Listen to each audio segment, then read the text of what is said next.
Hello there, everybody. This is Cholera, and I'm bringing you another man commentary. That is right.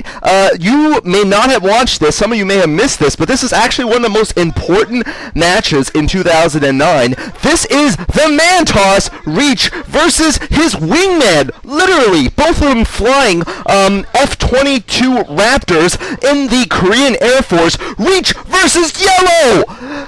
I mean, it's just blowing my mind right now. This was played on July 14, 2009. I was actually on combat duty in Kazakhstan, and that is, of course, the only reason I'd ever miss commentating that, because I was being shot at.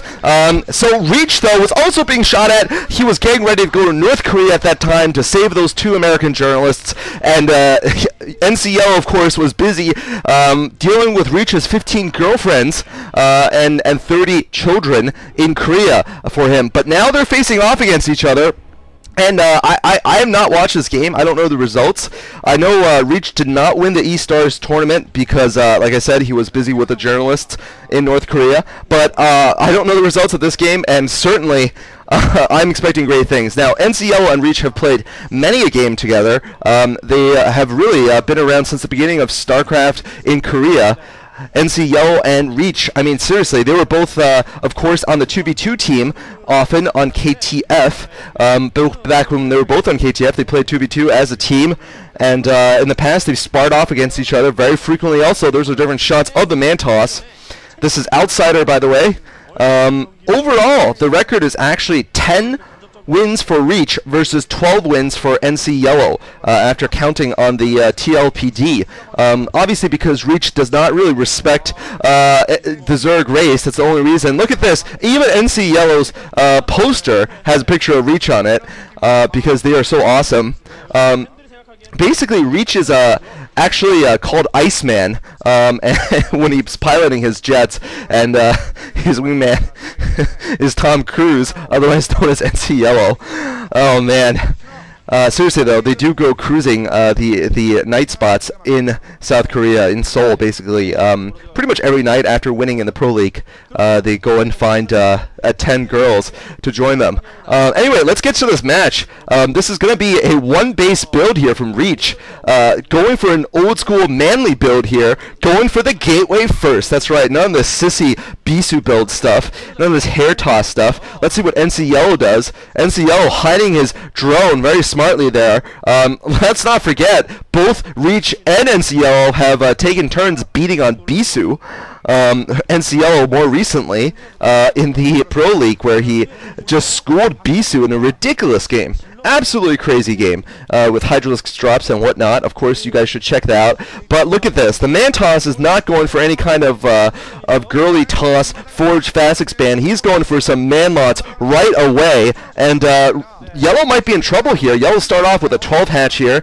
Standard build against almost any Protoss, except for Reach, of course. In which case you should go spawning pool into 3 sunken colonies. That is the preferred build because of how manly his zealots are. Anyway, it looks like, yeah, a 4 pool into sunken colonies is what you should go for.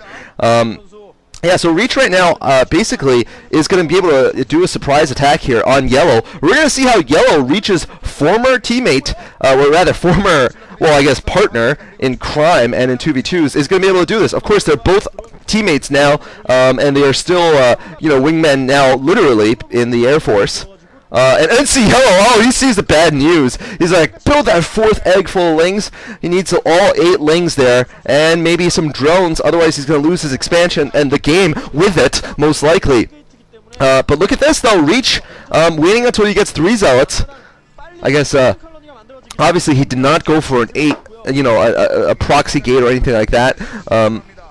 So he's not going to have that much of an advantage. I'm not sure if he went for a 10-12 gate or a 9-10 gate. That is going to matter, though, obviously, in terms of the timing. I think it may have been more of a 10 gate rather than a 9 gate because of the fact the Zealots came a little bit slowly. We're going to have to see, though. Reach right now with 3 Zealots and 2 probes now getting in the fight. Sunken Colony, though, coming up for NC Yellow.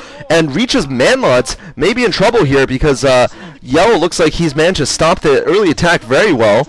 NC Yellow being quite a manly player also, I gotta say. Old school player who's still kicking. I mean, absolutely. Still managing to beat Bisu is no small feat in today's Pro League. Anyway, it looks like Reach is just going to recover here, bring his 5 Zealots back, 2 more Zealots coming out, and he's going to expand here. Interesting choice here. He's not going to go for one base for long. He has forced Yellow to build a Sun Colony and a lot of Lings. However, Yellow is on 2 bases, whereas Reach is only on 1. At the same time, though, Yellow has also gone for gas, so Yellow is going to go for a fast tech build, maybe go for Lurkers, maybe Mutalisks. Lurkers are very good against mass Zealots, of course, in this kind of early build, but we're going to have to see. NC Yellow doesn't have a lot of drones, though, is what's important, because he did go for gas, and he, didn't go for more expansions or anything like that. Anyway, Reach right now has to be careful. The Mantos knows that he needs to keep some manlots on the ramp there, or else those Lings are going to get in. And we're seeing a pylon going down and some gas for Reach. Notice Reach does not need those cannons for protection in the early game. Too manly for that. Uh-oh, one Zealot getting a little too zealous there. Marching in. I don't know if this is a good idea. There's only 4 Zealots there. It looks like Reach also agrees with me. Meanwhile, we're seeing NC Yellow going for a lair there fairly early, and he's got a ton of Zerglings. Uh-oh. The Mantos may be in trouble here. We're going to have to see what happens. Uh-oh. Reach, watch out. It looks like he has managed to micro his Zealots, though, pretty well. He only loses 1 or 2 there. But NCO really, I hope he has speed, because his units are just crawling. All right, Reach has decided to build 1 photon cannon. I guess he decided to do that. NCO does have a 3rd hatchery. I should remind you, or remind myself, so his economy is not as slow as as possible. It's not like he went for a 2 hatchery lair. So Reach now going for the Cybernetics Core. We're going to have to see what he does at this point.